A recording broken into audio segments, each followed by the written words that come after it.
In today's video, I am going to teach you how to add stop loss in Tradingview. By the end, you'll know exactly how to place a stop loss when you enter a trade, how to modify it on the chart, and how to confirm it's active so your risk is managed from the start.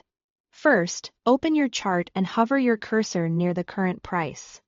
You'll see a small plus icon appear next to the price scale. Click that plus icon to bring up the quick order options. From here, you can create a new order and include a stop loss right away. In the order ticket, fill out your entry. Then set your stop loss using a specific price level, a number of ticks, or a percentage. This is the fastest way to pair your entry with a predefined exit, so you never go live without protection. If you already have an open position, use the trading panel at the bottom of the screen.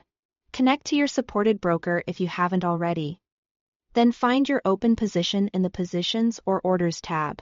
Select Modify or Edit, and input your stop loss level. You can type a precise price or switch the input to ticks or percent if that's how you measure risk. Confirm the change and your stop loss will attach to the existing trade.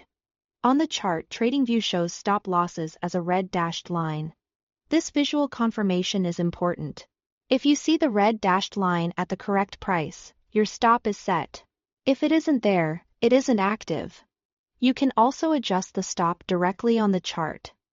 Click the red dashed line and drag it to your preferred level.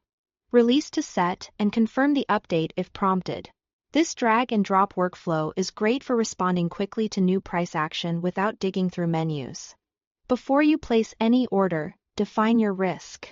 Use technical analysis to choose a logical invalidation point, such as just beyond a key support or resistance level. Not a random round number. Your stop should reflect where your trade idea would be proven wrong. Once that's set, your position size can align with your risk tolerance. But the stop level itself should come from the chart structure. A quick note on broker support: chart-based stop loss modification requires that your connected broker supports it. If your broker doesn't, you may be limited to placing or adjusting stops from the broker's panel, or you may be working in paper trading only. Always check the broker connection status in the trading panel and confirm that changes sync correctly. That's it. Set it on entry, confirm the red dashed line, and use drag and drop for precise, real